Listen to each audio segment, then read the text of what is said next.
Hello and welcome back to History for Atheists. My guest today is Dr Kipp Davis. Kipp is a biblical scholar and an expert in early Jewish literature and history with a focus on the Dead Sea Scrolls.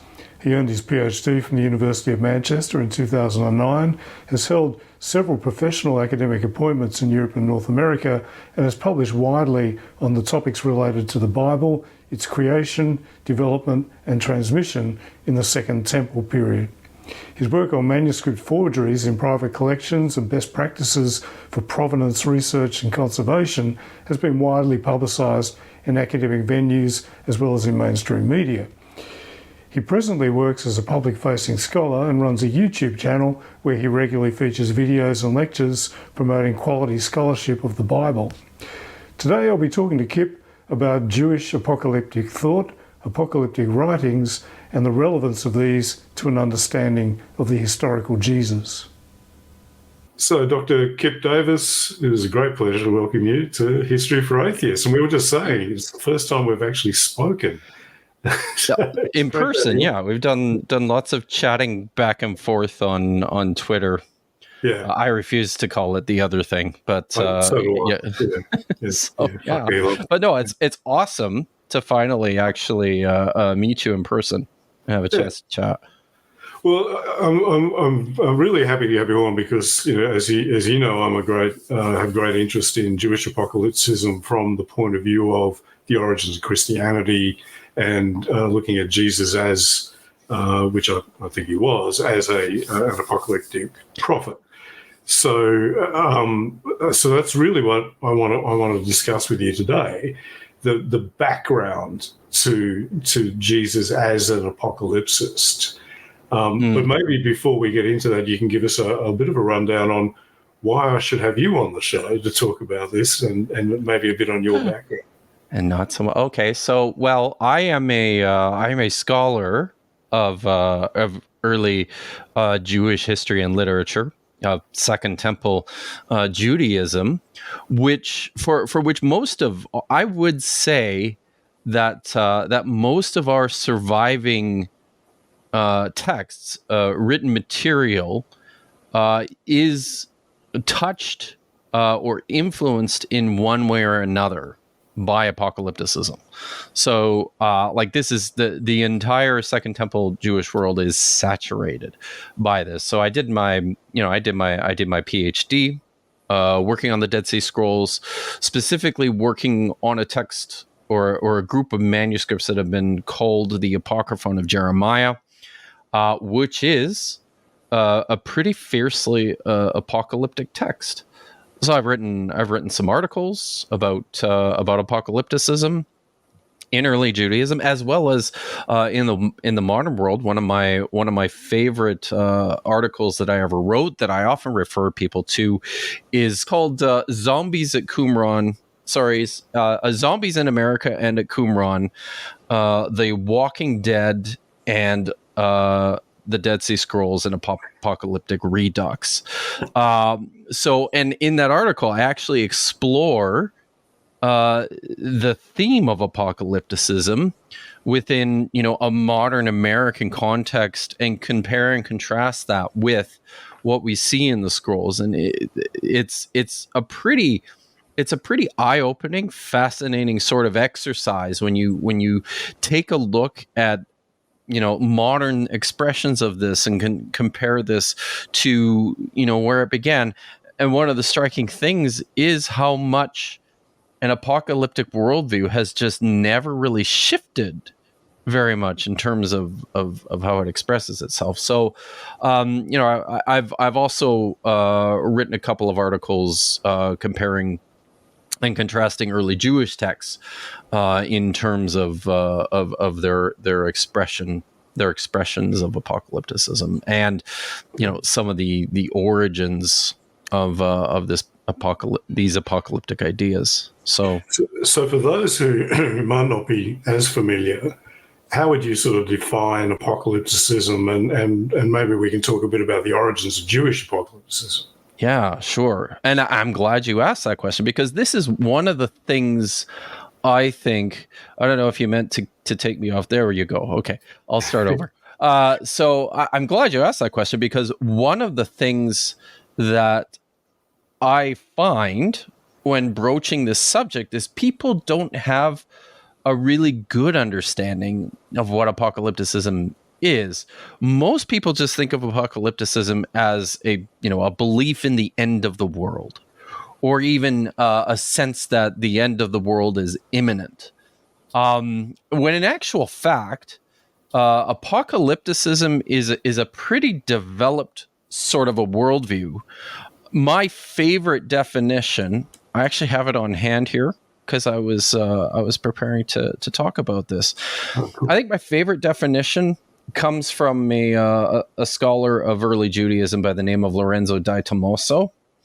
And he said this. He said, apocalypticism asserts that a transcendent reality, concealed from casual observation yet operative on a grand scale, defines and informs existence beyond human understanding and the normal pale of world experience. It reveals a cosmos that is structured by two forces, good and evil, which have been in conflict since the dawn of history. It discloses a necessity and imminence of the final resolution of the conflict at the end of time, and the truth about human destiny. So, there's a few things in there that I think are really important to point out.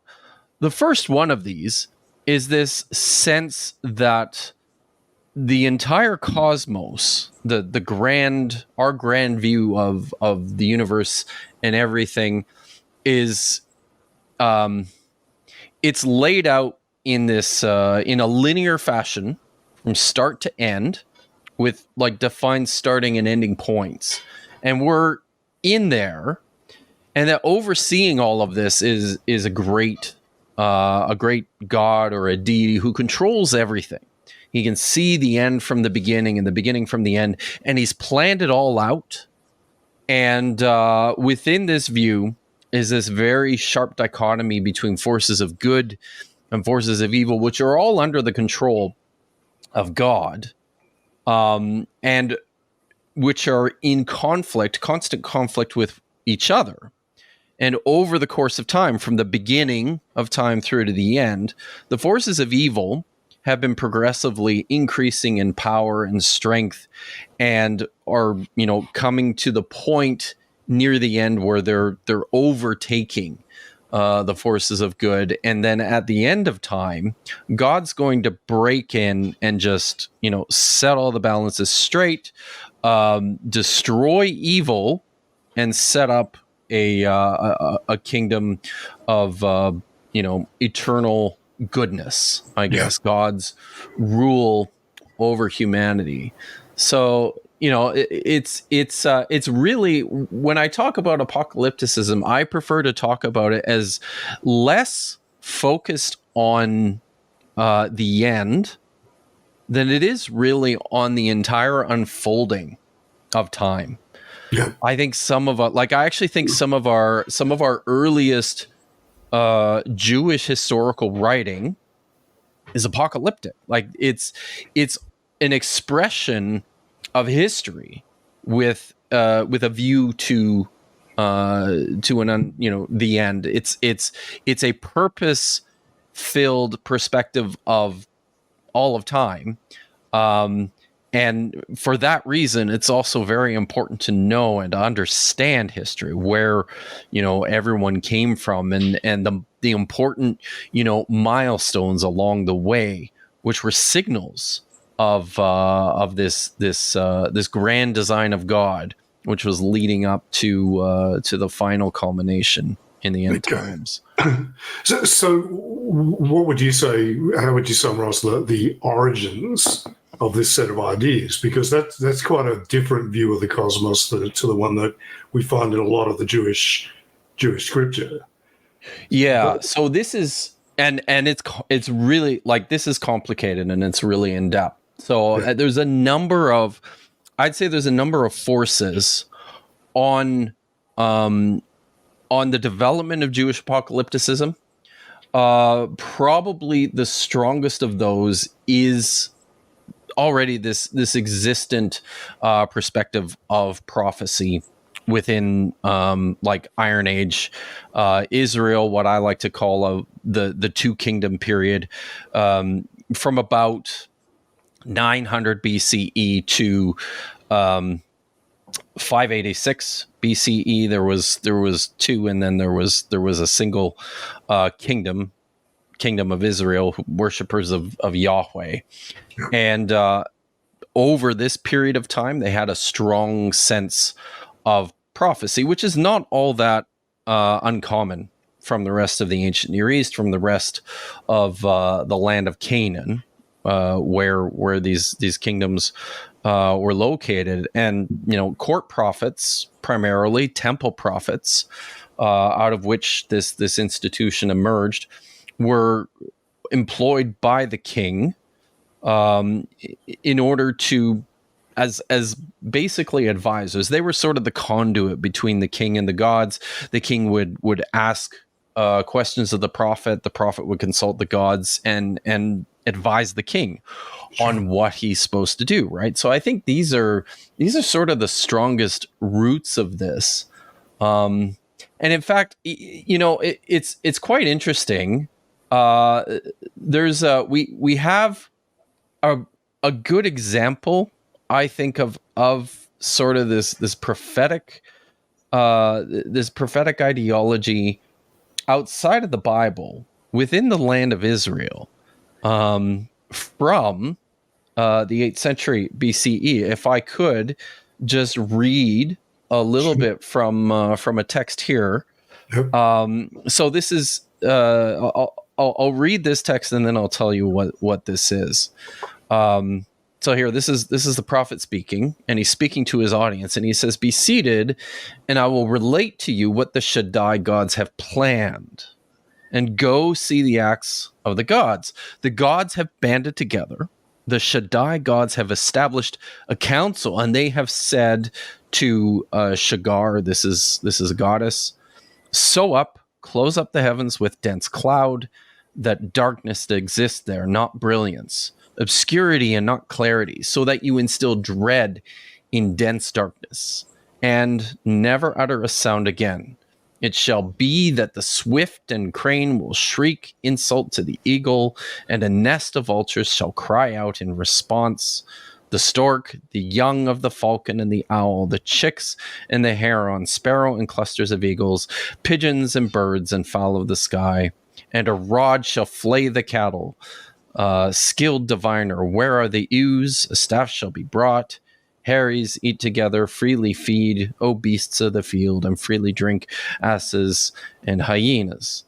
So this is a very cryptic, a very symbolic picture uttered by a prophet of, destruction that's being wrought or coming onto the people from the gods. Now, this really interestingly, this is the Dear Allah inscription. I don't know if you've heard of this before. Sure. Yeah. Yeah. So this is a text that was written with paint on the walls of a plaster in the room of a building. What's really, really interesting about this inscription is that it tells us that these are the visions of Balaam, the son of Beor, who we know from the biblical text. We know of Balaam from the book of Numbers, right? Numbers chapter 22 to 24. And what's really interesting about Balaam in the Bible is he's depicted as this prophet who was a traitor to Israel. He advised the king of Moab. And in many of his prophecies, he has these predictions of the future and what's going to happen. I think one of the very what became a strong, a very popular text among apocalyptic Jews actually came out of Balaam's prophecies. A star, right, shall arise out of Jacob. A star from the line of Judah, a scepter out of Jacob an eternal king is going to rise out of you. So, but here you have, like at Deir Allah, you actually have almost a Moabite version of this same figure, Cool. where he's presented really positively, but kind of in the same respect, right? Like he's in conversation with the gods, and he's learning about the future, and he's preaching to the people about how they can protect themselves and the things that they need to do in order to avoid destruction. So this is kind of where this prophetic office begins. These sort of ideas about how prophets communicate with the gods. Now there's other elements of this too, right? Like those are the early roots of this. Yeah. The Judean kingdom came to an end in 586 BCE. The Babylonians came in, and they sacked Jerusalem. They burned the royal quarter to the ground, and then they deported, they exiled all of the leading citizens, right? The king and his household, and all the powerful people. This was the policy of the Babylonians, right? You keep your enemies close. So anybody who could potentially mount a rebellion in a place that's far away from the city of Babylon, you just take them with you. It's much harder to mount a rebellion, when you're directly under the eyes of the people who conquered you, than it is, back home. So within Babylon, we also have elements of these sorts of ideas with regards to who the gods were and how to communicate with them, and what they would say to you. And we have a number of texts that come out of Assyria and out of Babylon in particular. Scholars have often identified these as mantic wisdom text. So these are literally thousands of omen and divination texts that were mostly inscribed on pieces of pottery, on some clay tablets, and we also have some really interesting texts from Babylon, which have this projection of this sort of cosmic dualistic worldview in places like the Uruk prophecy from the 6th century, or the dynastic prophecy from the 3rd century. The really interesting thing about the dynastic prophecy that we also see in a lot of apocalyptic Jewish literature is this idea that these great people from the distant past actually forecasted and foretold the future. They got a vision sort of into the secret knowledge that the gods possess with regards to the construction of the cosmos, and were able to communicate that to common people. So you've heard of, maybe some people in your audience will have heard of this figure from Babylon, Nabonidus. He was the last king of Babylon. He was a very, very unpopular ruler in the city of Babylon. He was not part of the dynastic line of Nebuchadnezzar II, who was the son of Nabopolassar. These were the founders of the Neo-Babylonian Empire, really oversaw Babylon at its zenith, at its height. And after the death of Nebuchadnezzar, there was a handful of weaker rulers, which is often the case, and they kept on getting killed off, and finally this outsider, Nabopolassar, came in and took control and managed to establish his power in the city of Babylon. But he like I said, he was an outsider, and he did some very unusual things. He decided to basically forsake the old gods, the temple of Marduk, the god of Babylon, Marduk. He decided, no, we're no longer going to set our focus on Marduk. He was the worshiper of another deity called Set. And so he focused all of his attention on the cult of Set to the expense of the cult of Marduk, which upset people very, very much, as you can imagine. And then he left the city.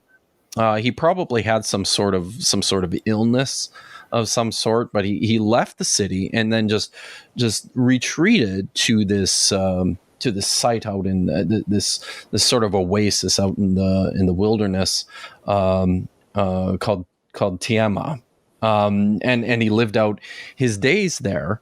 Now, during this time, the people in Babylon were very frustrated with this character and with how things were going. And this is really sort of the theme of the dynastic prophecy, which purports to have been written way back in the even before the time of Nabonidus and Nebuchadnezzar. It purports to have been written way back in like the 7th or the 8th century BCE, and it pretends to predict what's going to happen in Babylon with the rise of Nebuchadnezzar and with the rise of Nebuchadnezzar and all the wonderful things that are going to happen. And then it ends on this real sour note. In column 2, we read in the dynastic prophecy about Nabonidus. And it says this about him. It says, a rebel prince will arise, the dynasty of Haran. He will establish for 17 years. He will exercise sovereignty. He will oppress the land of the festival of Esagil. He will cancel a fortress in Babylon. He will build. He will plot evil against Akkad. So this is one of these features, right, of this apocalyptic worldview, is that the men who are connected to the gods, the men who have insight into the divine secrets, will project these into, they'll get this information from the gods and they'll write them down, and you can have access to this deep knowledge about the future. So, right. So this is what we call ex eventu prophecies, right? And this wasn't invented by the Jews. They certainly picked up on this. This is part of the wider milieu, and they probably picked this up from texts and from traditions that they saw in places like Babylon. So, and this sounds very familiar because the idea that we've got a text, it claims to have been written a long time ago, but it's actually talking about contemporary politics. We find that in the Jewish scripture, find that in Daniel, we find that all over the place. So see it in the Book of Jubilees. This has got a regional sort of context. Yeah. Okay. Absolutely. So yeah, it's very cool. Now, one of the other, I have to say something else about this too, and this is something that a lot of people miss with regards to the emergence and the development of apocalypticism. So we have prophecy on the one side. We've got this Babylonian sort of mantic magical ideology on another side, and along with that are also these wisdom traditions. Yeah. Now, and this is something we think of wisdom literature in most of us know it from the Bible, from texts like the book of Proverbs or the book of Job, or the book of Ecclesiastes. The book of Job and the book of Ecclesiastes especially are what scholars will classify as theodicies. These are texts that are grappling with this question of the problem of evil, really. Yep. Why do bad things happen to good people? Yeah, and apocalypticism. Sorry, particularly Job, but absolutely, well. Right? Yeah, Job is all about that. But it makes sense too that apocalypticism would sort of filter out of this sort of a worldview, because in many respects, apocalypticism I often like to think of. I like to describe as sort of the ultimate theodicy. It's a theodicy on steroids. That's a very good point, because ultimately it is answering the question, well, why is this shit happening to us? Yeah. Why is all this bad stuff happening? Because you were talking before about the powers of good and powers of evil, and the powers of evil increasing and becoming dominant. And if you're in a world like the world, for example, of certain Galilean peasants in the early 1st century, where Herod Antipas is oppressing your family, the Romans are basically the protection racket above him, and they're the latest in a succession of bad guys that have been oppressing you, then you're going to ask why. So I've never really thought about that, but you're right. This is theodicy. This is absolutely evil. That's a really good point. One of the interesting things that we see now, I mean, we have our understanding of apocalypticism in the Second Temple period was dramatically improved and enhanced with the discovery of the Dead Sea Scrolls. Starting in 1947, roughly 1,000 Jewish manuscripts. That's manuscripts. In terms of actual material, you're talking about tens of thousands of fragments. And most of it, we have copies of so-called biblical text, copies of text from the Bible, which is really my specialization. But most of the literature is all these other Jewish texts. Many of them we already knew, things like the Book of Jubilees or the books of Enoch. In copies exist in the Dead Sea Scrolls written in Hebrew and Aramaic, which is really exciting. The presence of these Aramaic texts, and interestingly enough, one of the things that we see in the Dead Sea Scrolls is a lot of the Aramaic texts themselves are sort of the strongest, the most fiercely apocalyptic, but then also have the earmarks of sort of this priestly wisdom kind of a milieu out of which they come, right? So but this is one of the things that we see within the Dead Sea Scrolls, which is really interesting, is tons of apocalyptic literature written in both Aramaic and Hebrew. But then we also have a ton of so-called wisdom texts. There is one of the most important compositions at Qumran is a text that's called Instruction. We have numerous copies of it. Like I think there's 6 or 7 copies of this text called Instruction, and it's enormous. Like it's a huge work. We don't have the whole thing. We have bits and pieces of it that are extant in fragments from a number of copies. But this is what it is, right? It's just a collection of wisdom, very similar to what you see in the Book of Proverbs or the Book of Ben Sira, which was written in around 180 BCE. Very similar to Ben Sira. Very similar to other texts like the Wisdom of Solomon, right? So you've got like this combination of these types of texts and these types of ideas, and really it sort of makes sense when you think about it, because I think the simplest way to understand what wisdom literature is from the Bible, and then also within the early Jewish texts. So these are like the products of navel gazing from sages, right? People, wealthy individuals, very well educated for the time, people who are in the aristocracy and in the sort of the elite members of society who can afford the time and the wherewithal to learn, to read and to write and to contemplate the secrets of the universe. And so this is sort of where apocalypticism begins, out of this idea that you can investigate nature to find the secrets of the universe.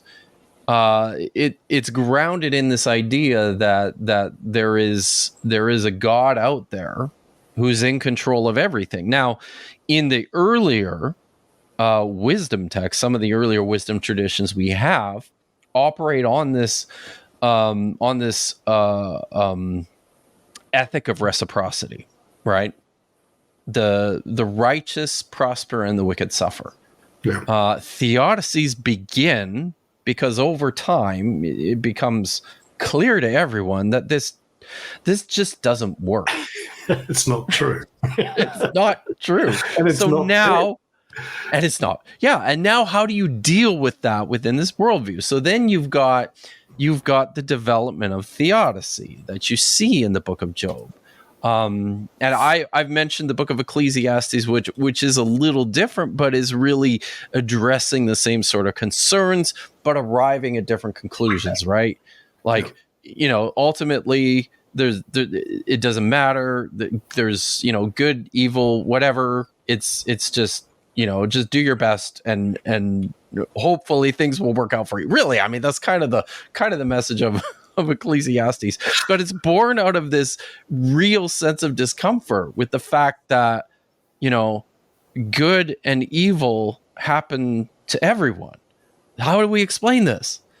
And, this is apocalypticism is really born out of these emerging ideas, and then amped up to like 11 as a result of, the destruction of the city of Jerusalem and the Babylonian exile. Because for most of Judean history, the throne, the house of David, was sort of the guarantor of the presence of Yahweh and the success of the kingdom, right?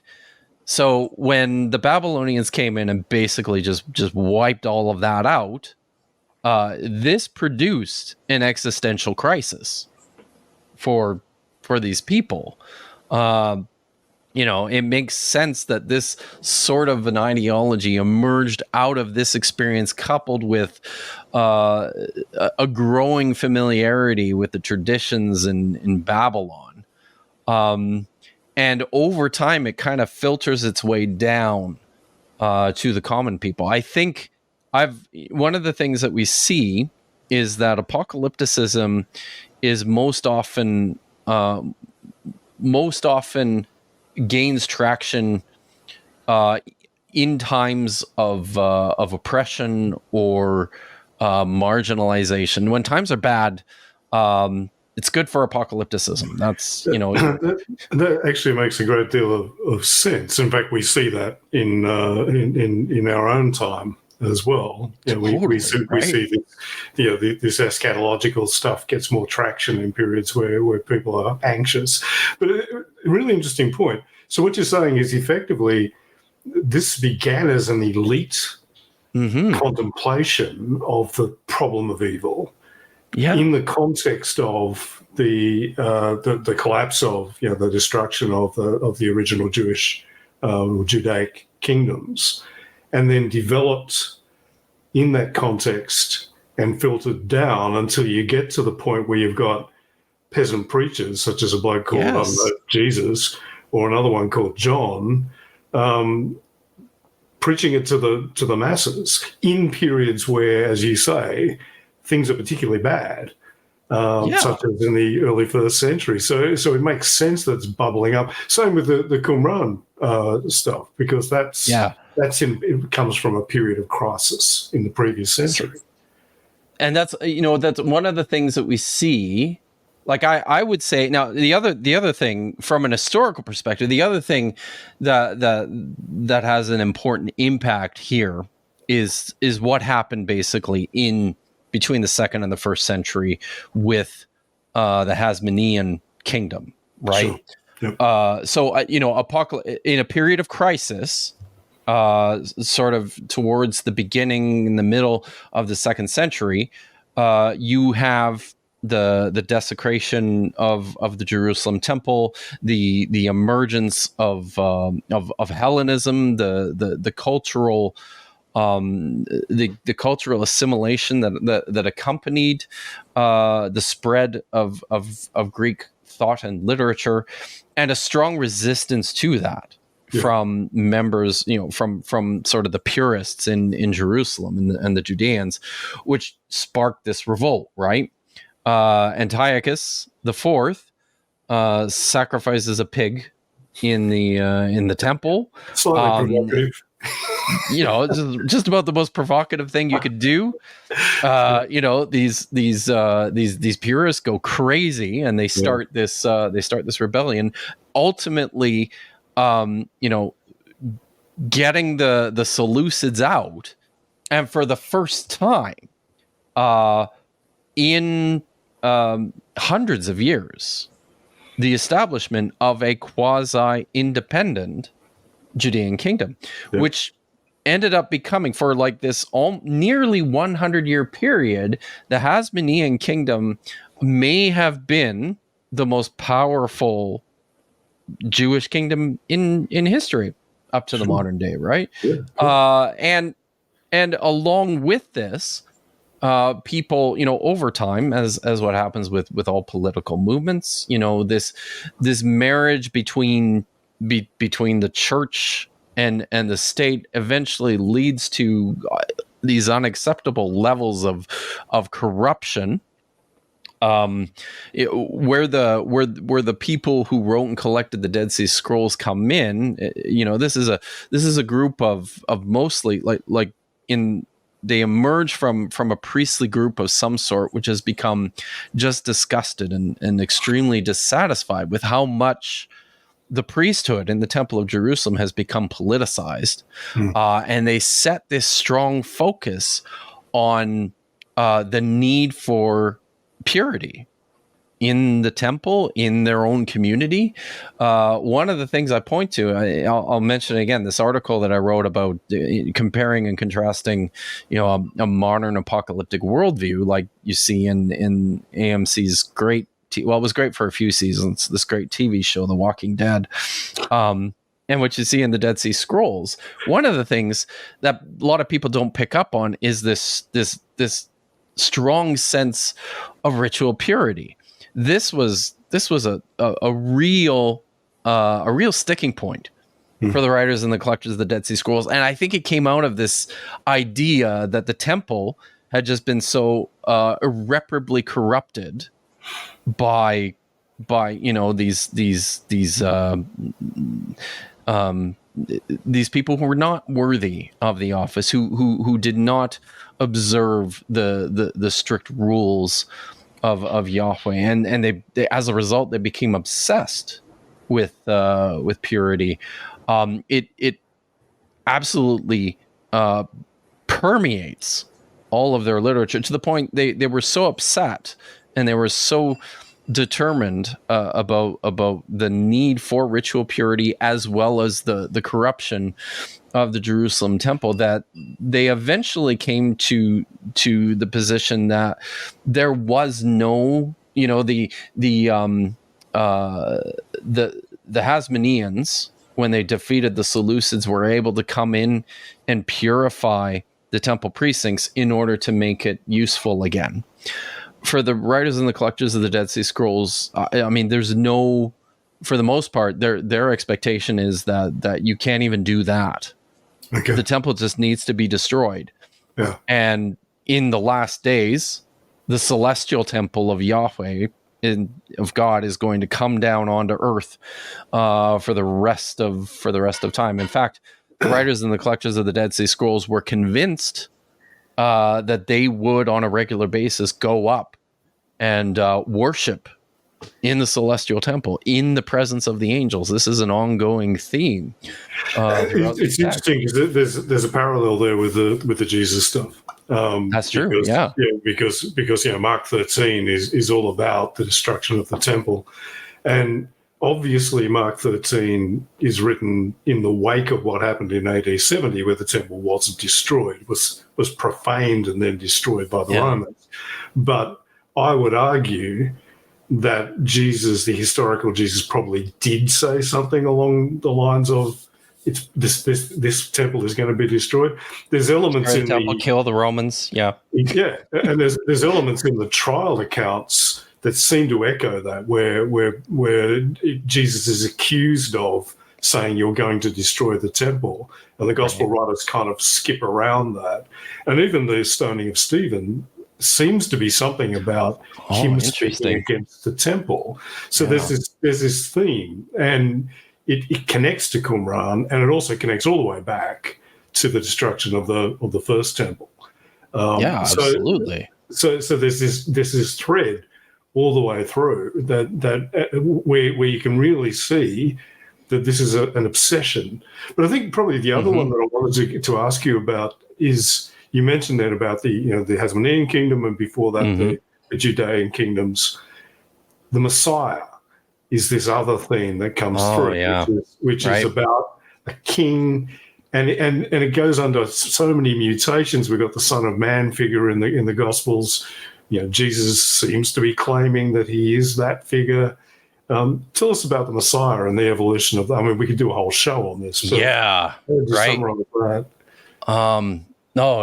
So now, because again, like it's one of the things that I'll go back. I think we have to go back really to the destruction by the Babylonians of the first temple to sort of get our grounding in the development of the a theology of the Messiah, of Messianism.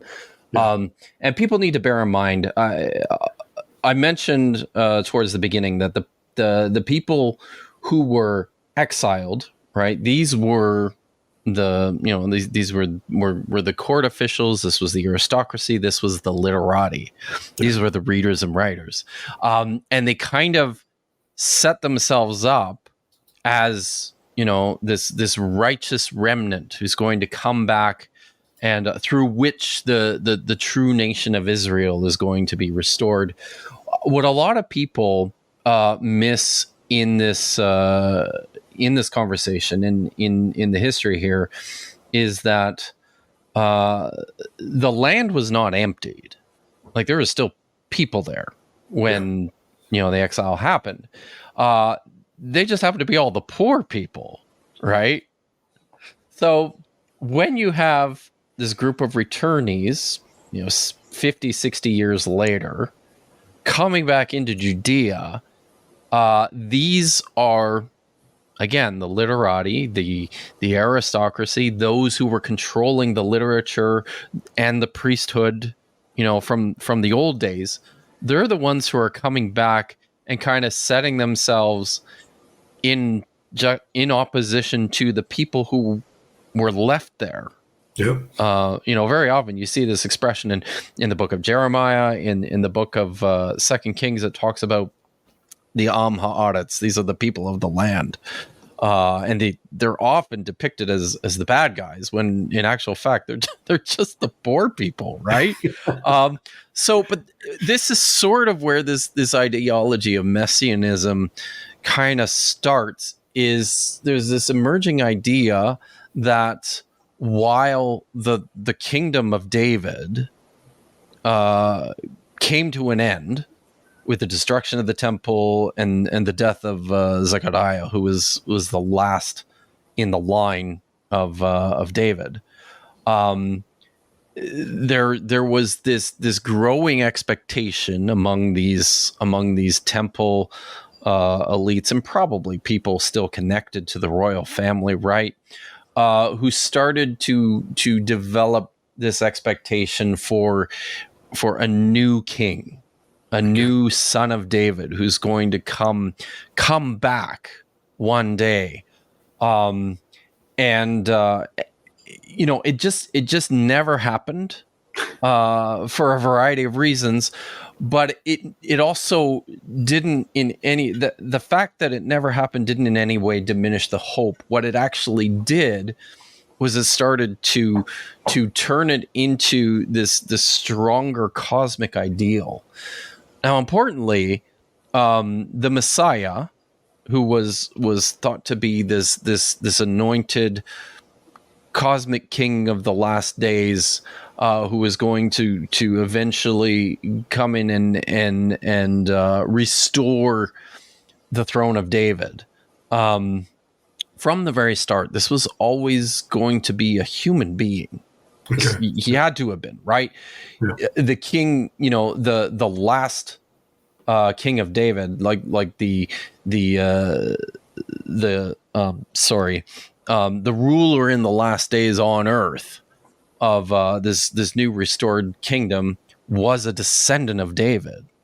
By the facts of reality, he had to be a human being in the lineage of David. So the word itself, Mashiach, from which we get Messiah, it just means the anointed one.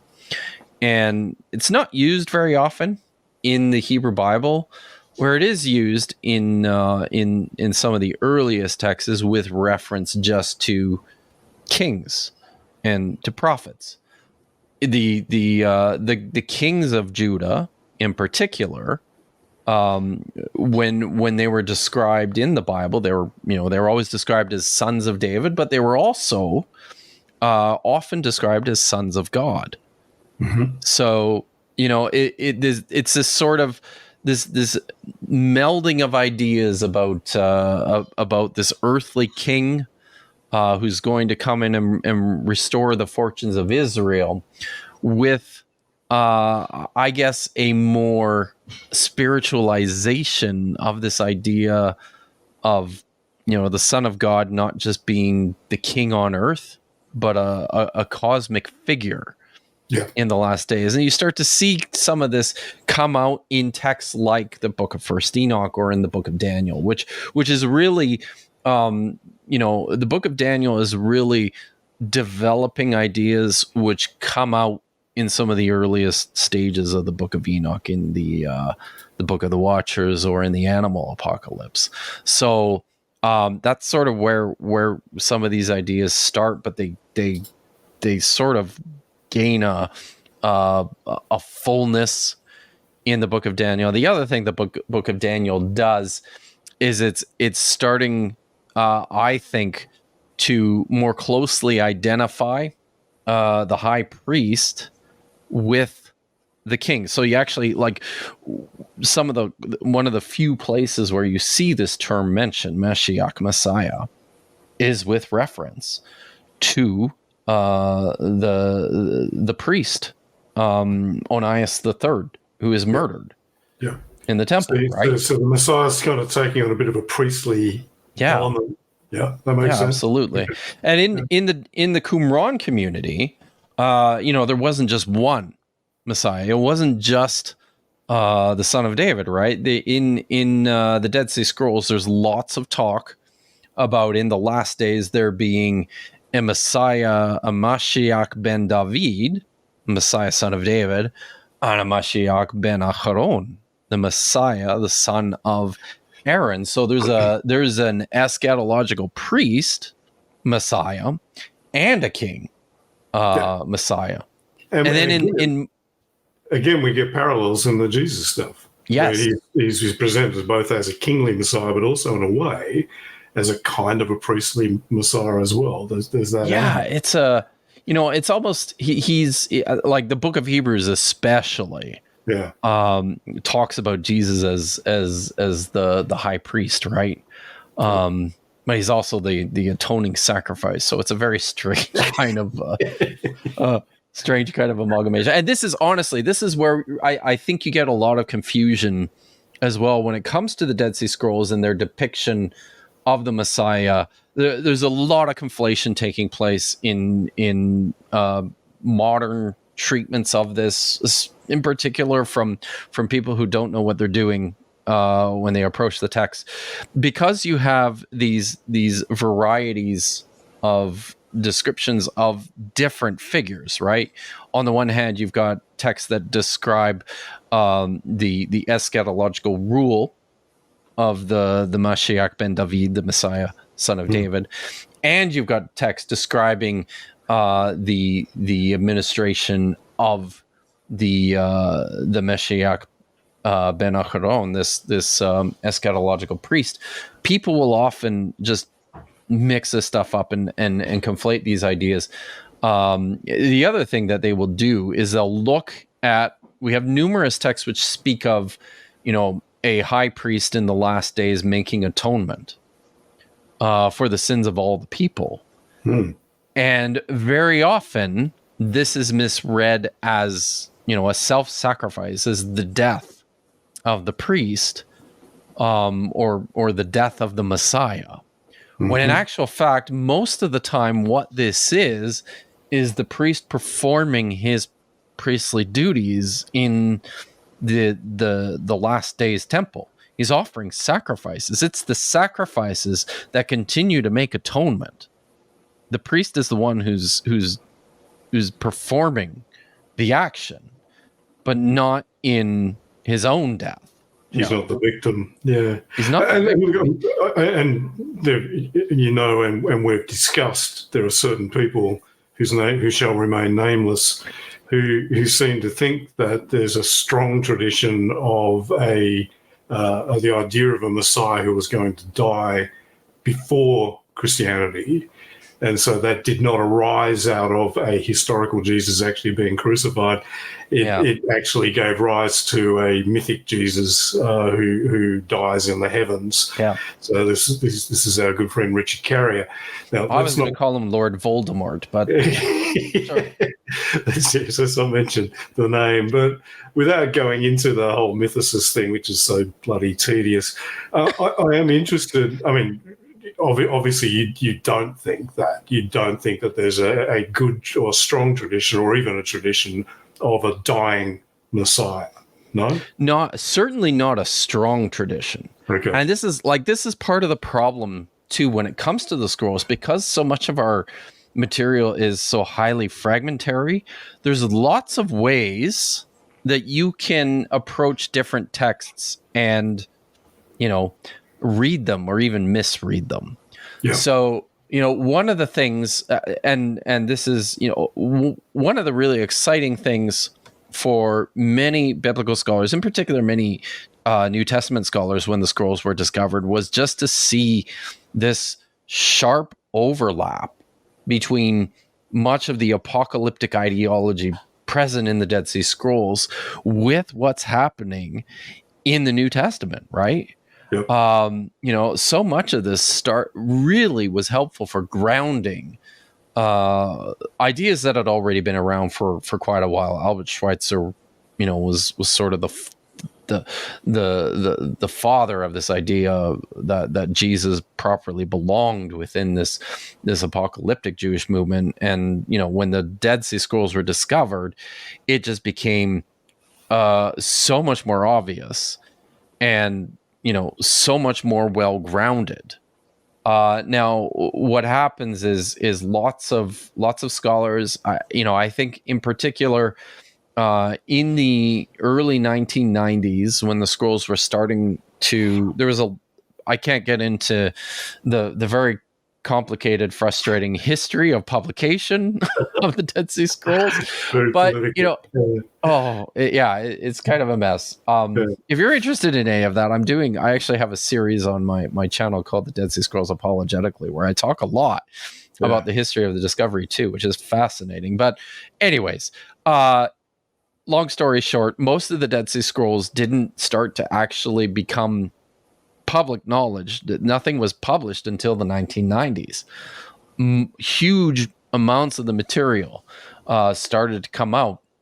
And I think what happened was a lot of these New Testament scholars, as well as really well-meaning, mostly evangelical Christian scholars, started to look at this stuff and go, wow, there's these fragmentary texts which sure look like they're describing the death of a Messiah. Yeah. And it's understandable why they would come to some of these conclusions too, right? Like one of the more famous examples of this is 11Q13, the so-called Melchizedek scroll, which is a really interesting manuscript, which seems to depict this cosmic figure, this angelic figure of the last days, in conjunction with all these prophecies just kind of pulled out. There's prophecies from the book of Psalms mixed with prophecies from the book of Isaiah, and then Daniel chapter 9, which is the prophecy of, the death of Onias III. And importantly, very frustratingly, all we have is mention of the beginning part. This is what was said in the book of Daniel concerning the Messiah, and then the text breaks off, and then it continues on the next line. So lots of scholars right away got really excited and said, well, this is the prophecy about where the Messiah was cut off and killed. Yep. But it's not that simple, because when you work through the whole text, which is really just about establishing a proper chronology for the end times, this is a temporal marker, and the available space for the reconstruction actually seems to align better with the preceding verse, which talks about the rise of the Prince Messiah, right? Yep. So there's things like this. I know James Tabor very much likes to point to another one of these manuscripts, 4Q285, which is it, and it's just literally just a single fragment, which describes this battle between the people, the sons of light in the last days, who are fighting on behalf of God against the forces of darkness, the armies of this group called the Kittim, which seem most commonly to be identified with the Romans themselves. Yep. And then in this fragment, it says they're going to rout the Kittim, and then it says on the next line, and this is just a sort of a bugaboo about the way that Hebrew grammar works, especially when it lacks the vowel pointing as it did in antiquity. A word can mean totally opposite things, even though it looks exactly the same. So, James Tabor liked to translate and interpret this line, which he thought said, "They will kill or put to death the prince of the congregation," which is another term that's very commonly used to identify this Messiah ben David, right? The Messiah, the son of Israel. So, I mean, that's one way you could translate this word. It does seem odd, though, that in the very next line, the people are rejoicing and celebrating. So, and a number of scholars have pointed this out. One of my mentors, Martin Abegg, wrote an excellent article on this, where he pointed out, well, this probably doesn't work because of that. Yeah. And also within Hebrew, and if you pay close attention to the grammar there, a more appropriate translation of this would be, "The prince of the congregation will kill him," probably with reference to the king of the Kittim, who's mentioned, just a couple of lines earlier, who they've just routed. Which would explain why people are happy about it, right? So there's many of these. This is one of the frustrating things, right? Is we have this highly fragmentary evidence, and there is a tantalizing overlap with a lot of the ideas promoted within Christianity. And to be perfectly honest, this is still an open question. Sure. We just don't have enough information from the scrolls, from all of the early Jewish literature, to say with much confidence that there was this strong belief in a suffering, dying Messiah. Maybe, but it seems most likely that this is not something that happens until quite a bit later. Sure. We start to see this sort of thing, or certainly with the rise of Christianity, is where I see you think that I think you see them picking up on this idea. And yeah, there's probably some it probably just doesn't come out of nowhere, right? Like this is probably something that's percolating among some of Jewish communities, but you really don't see this start to take shape until after the destruction of the second temple, and in particular the death of Simon Bar Kokhba after the Second Jewish Revolt, right? So for the Christian stuff, I'd say, I mean, you'd have to argue that the primary impetus for that understanding of the theology was Jesus being crucified. Yeah. So the crisis caused by that, and then, okay, how do we interpret this within the context? So it's not, as you say, it doesn't come from nowhere, but is there enough there to say, well, that's what caused that idea?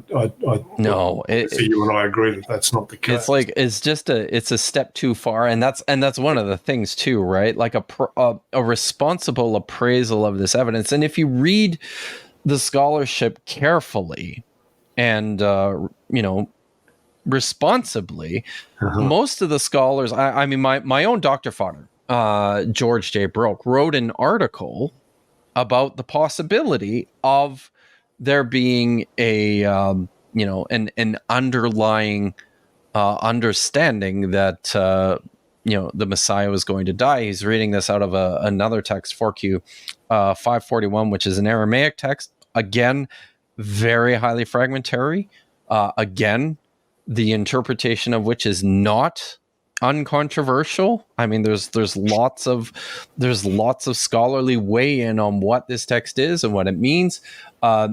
He forwarded this idea. Well, maybe this is something that aligns with this idea of the a priestly figure who's going to die. But he's really cautious in terms of how he's talking about this, right?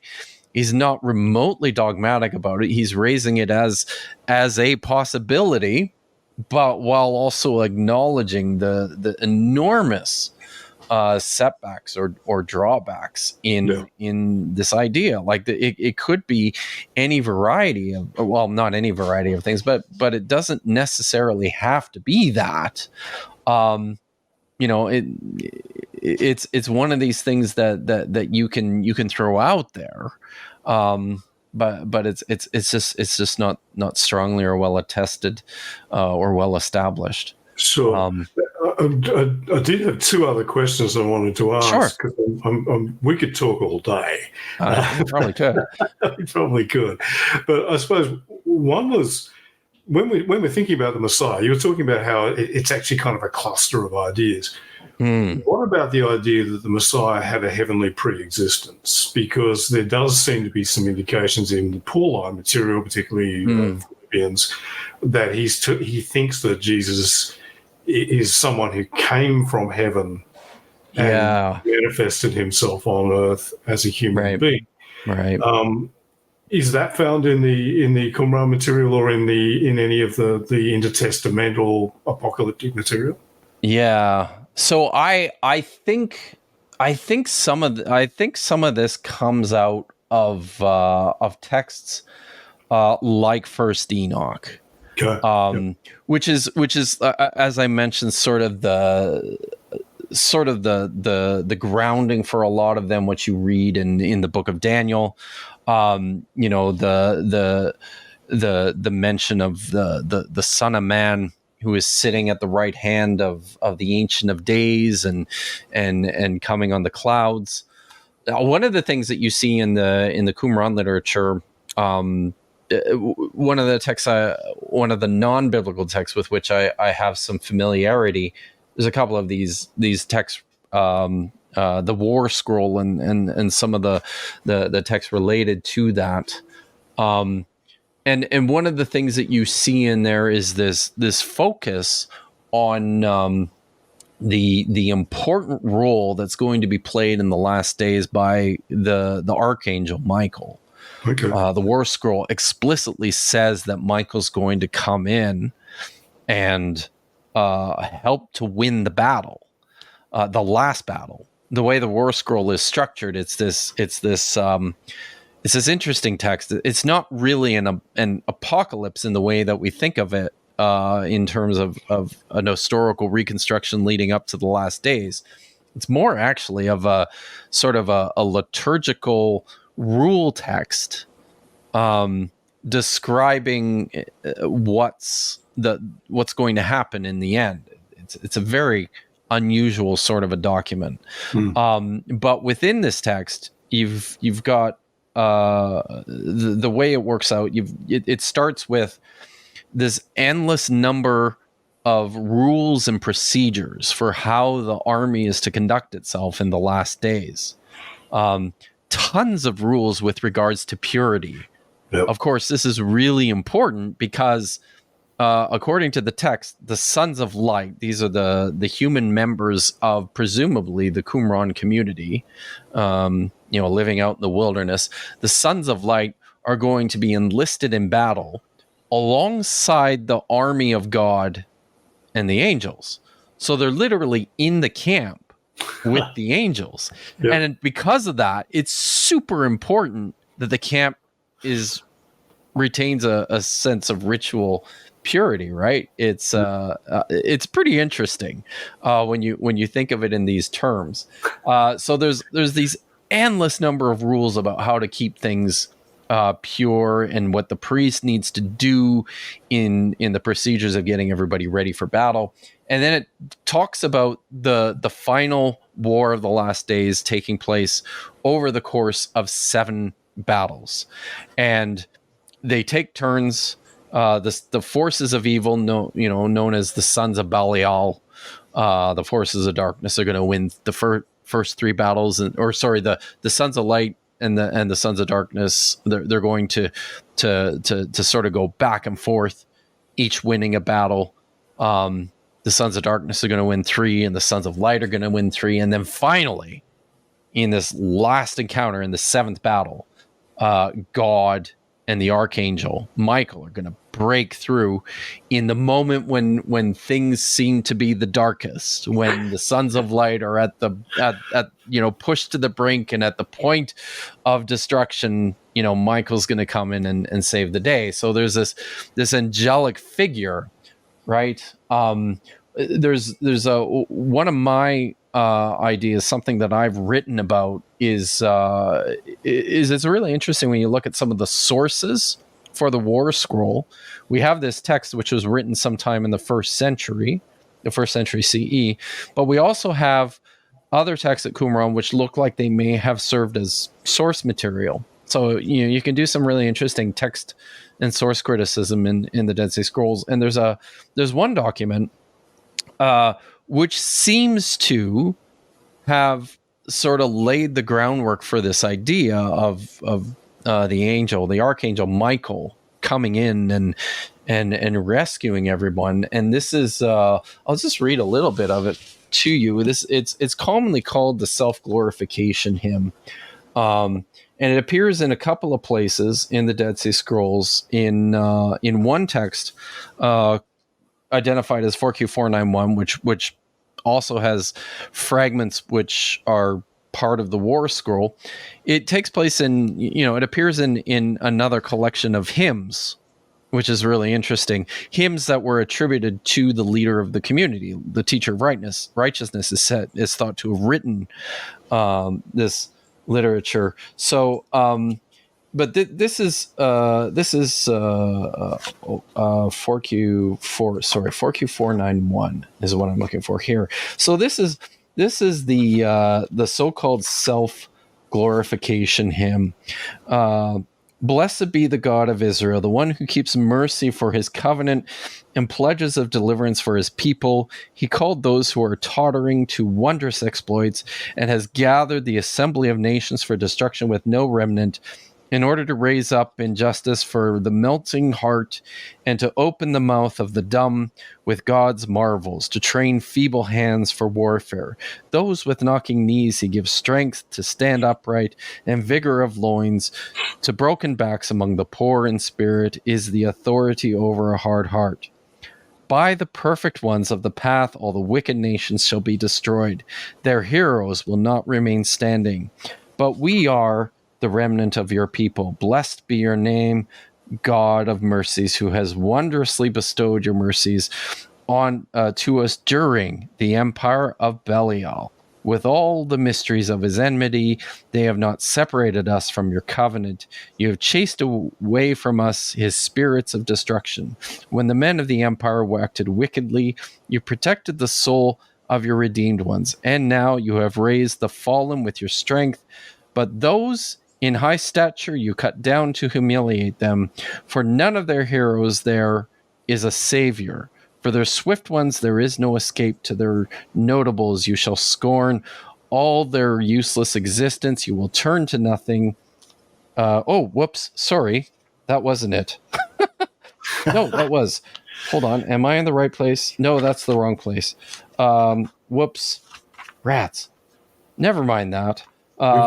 We can edit. So we can edit that out. I have to. Oh, okay. It's on a different page. It's the way this book. Here we go. Sorry, I thought it sounded strange. Okay. Anyways, here's the self-glorification hymn, and it's very fragmentary, but this is the best we can make of it here. It opens by saying, "Someone has done awesome things marvelously.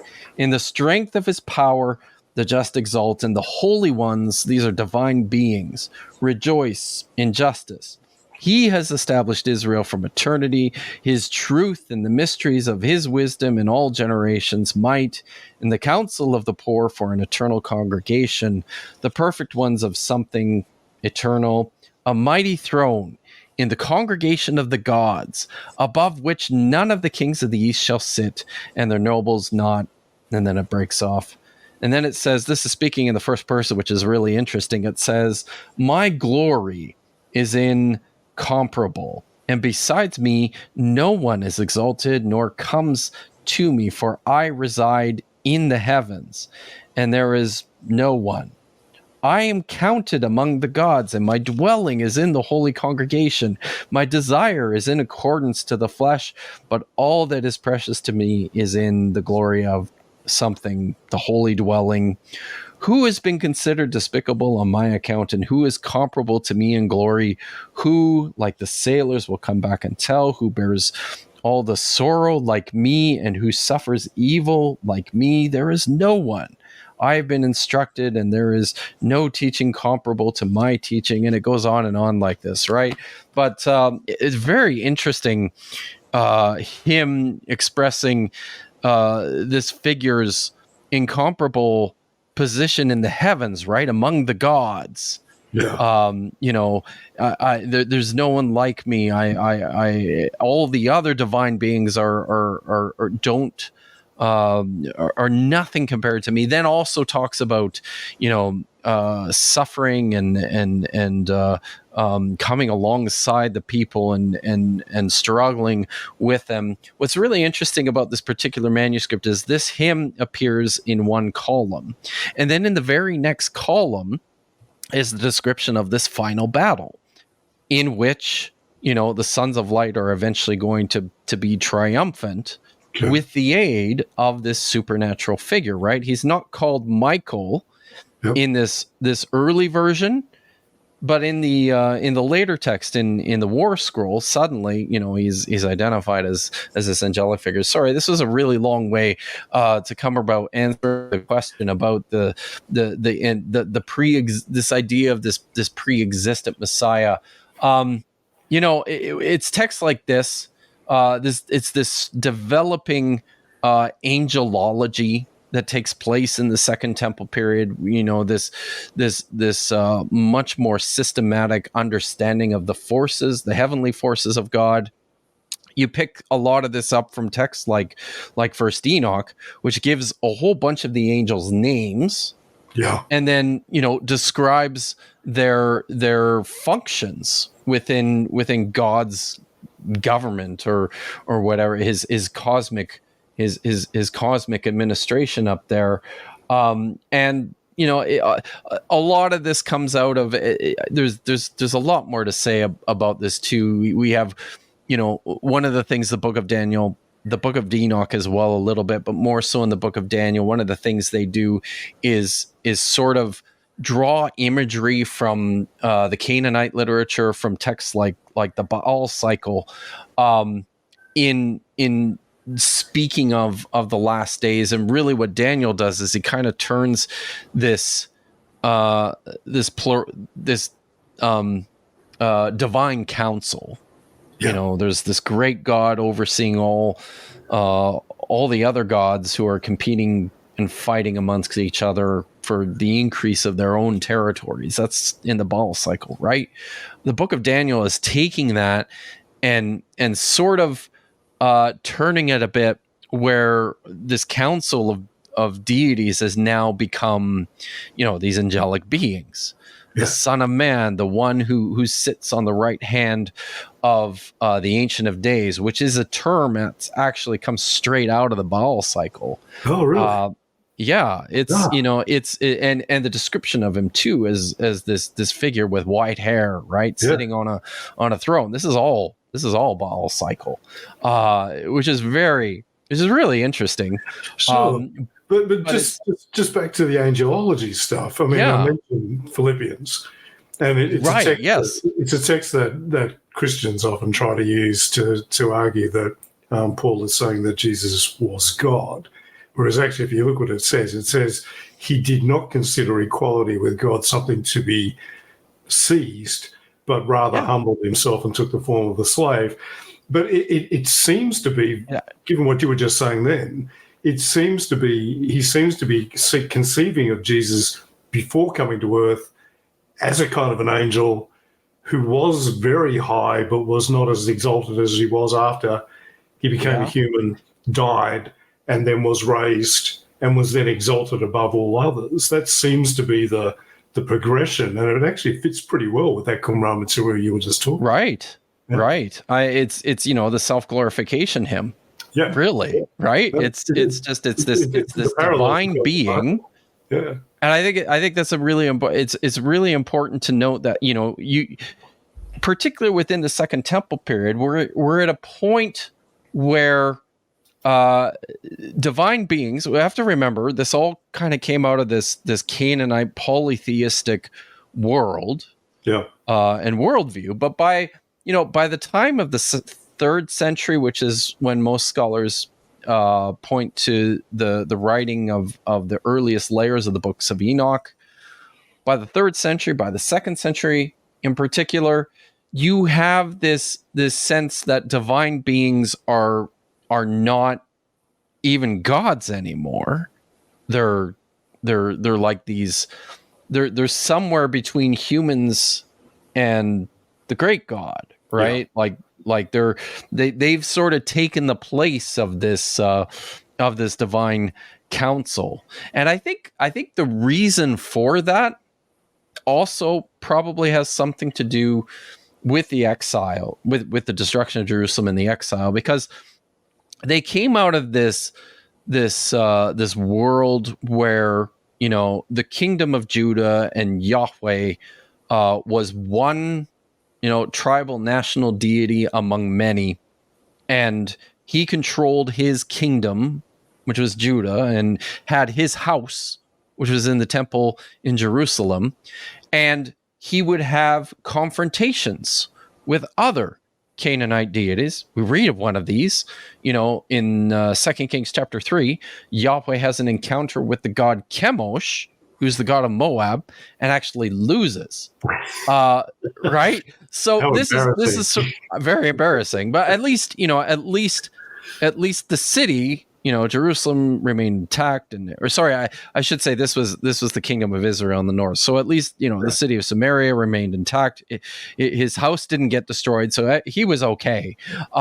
He lived to fight another day, is the way you would say it, right? Sure. But this is sort of the world, is these kings and their gods are all in competition with each other and never really getting anywhere expansive. They're all just part of this little world. Yeah. But then when the Assyrians first come in and they wipe out the northern kingdom entirely in 722 BCE, then in a couple hundred years later, 150 years later, thereabouts, the Babylonians come in and completely wipe out the Judean kingdom. This in effect this old worldview can no longer survive under these conditions. The ideology of these people has very much been internationalized on this grand scale, where all of a sudden the world is much bigger than just this little group of tribes who are constantly involved in these local skirmishes to this grand imperial world. And as a result of that, right, their God Yahweh had to assume this position as the king of all the gods and like the king of the universe, really. Yeah, because suddenly the perspective is bigger, so we have to paint him on a bigger canvas. He's got to be a much bigger God and more powerful, and he can see the end from the beginning and all this stuff, right? Just one last question then, because you just mentioned then seeing the end, and you're aware that I recently appeared on the Paul Logica show and was talking. Oh yeah, addressing some Christian apologists. You looked great on that show, by the way. I looked remarkably like Bart Ehrman. Somebody said Bart Ehrman with tips. I think frosted tips. Yeah, with frosted tips. I've copped a lot of flack from some of my friends regarding that avatar. For those who aren't familiar with what we're talking about, I'd say check out Paul Logica's channel, where I appeared as a guest and talked about I think a really key apocalyptic point. The imminence. So the fact that this stuff is going to happen in the future, but in the New Testament, I would argue, Christians obviously don't, Jesus is clearly depicted as saying it's going to happen soon. It's going to happen within the lifetime of the people that are listening to me right now, which is obviously a problem for modern Christians because that was 2,000 years ago. But I'm interested in whether we see a similar urgency in, say, the Qumran material. Do we see this idea that it's not just happening soon, it's going to happen real soon? Do we get that? Yeah, absolutely. So, like one of the things that we see in the Dead Sea Scrolls is this idea that the last days are upon us. History has unfolded as established by God up to this point, and we're just now on the knife's edge. The community is living out. It has to go out into the wilderness. Interestingly enough, the one of the founding documents of the Dead Sea Scrolls is a text called the Serach HaYachad, which translates into something like the rule of the community.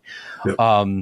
And at one point in this text, it talks about the rationale for going out into the wilderness and setting up this community is to prepare the way for the coming of the day of Yahweh, the day of the Lord. Very interestingly, it employs Isaiah 40 verse 3 as they are the fulfillment of this prophecy from Isaiah, which most people are familiar with from the New Testament, because in the Gospels, this text is cited by the Gospel writers as being fulfilled in the life of John the Baptist. Yeah. And they misread the text the gospel writers do when they cite it, because they say the passage says, there's a voice crying in the wilderness, go and prepare the way of Yahweh, make straight his paths. The way the Gospels translate or interpret this passage is, there's a voice crying in the wilderness, comma, go and prepare the ways of Yahweh, make straight his paths. And they're applying that to John the Baptist as the voice crying in the wilderness. Well, the proper way of reading this passage, and the way the Qumran community read it, was that they were to go out and be in the wilderness, because that's what the voice said. Go into the wilderness and prepare the way of Yahweh, because it's coming soon. And throughout piles of their texts, there is this same urgency, right? You have to keep yourself absolutely ritually pure. You have to observe the rules and the stipulations of the Torah. There has to be someone. This is something else that the community rule says, is that there is to be someone at all times reading aloud the laws, basically the scriptures, and their interpretation. 24 hours a day, there's somebody who's just constantly, reading through, because you're getting ready for the end. Yeah. And the writers and the collectors of the Dead Sea Scrolls they have this there's sort of like, it's interesting because both Josephus and Philo describe the Essenes, with whom this literature is identified as pacifists. And you look at a lot of their literature, which talks about, annihilating the Romans and wiping out all of their enemies among the Pharisees. You think, well, how does this work? And of course, they're supposed to be, enlisted in the celestial army of God, fighting against the forces of darkness, right? They sort of imagine themselves lying in wait in the wilderness and just letting things play out, without their involvement. They very much had this sense that as all apocalyptic movements do, things have just been getting progressively worse and worse and worse. So we're just going to let this play out, and at the very end, God's going to rescue us and destroy all our enemies. And when the time comes, we're going to be which ready is any day now. We're going to be ready. Ritually pure. We've got the guy who's reading the scrolls 24 hours a day. I assume they took turns at that. What's that? I assume they took turns at the reading of the scrolls for 24 hours. It just says that there's got to be someone doing it. So we assume so. And again, it's interesting too, because it's not just the law; it's the law and the interpretation. It's the text of Scripture, and whatever the teacher of righteousness said was the right reading of those texts of Scripture. We probably do need to kind of wrap it up. We've been talking for after an hour and 45 minutes. Yeah, exactly. Or what does it say? An hour and a half. So Kipp, I really would like to thank you for coming on. I mean, there's so many other things we could talk about. You just mentioned John the Baptist. I know, right? James McGrath's got a book coming out later in the year on John, which I'm really looking forward to reading. But how he fits into this. Of course, there's a whole esoteric New Age idea that Jesus and John were Essenes, which is almost certainly crap. But the connections that I think that you've outlined and detailed are really fascinating. So might have to have you come back, but it'll be great. But look, thank you so much. Absolutely. this has been a really good conversation. It's been And, fun for me. Yeah, and again, it's just great to finally get a chance to talk to you, mate. So For sure. thank you. All the best. Well, thank you for having me. No problem at all. Well, I hope you enjoyed my discussion with Dr. Kipp Davis. As I mentioned before, he has an excellent YouTube channel, which is well worth a subscription, especially if you're interested in the Dead Sea Scrolls and related topics. I'll put a link in the details of this episode. But until next time, see you again here soon.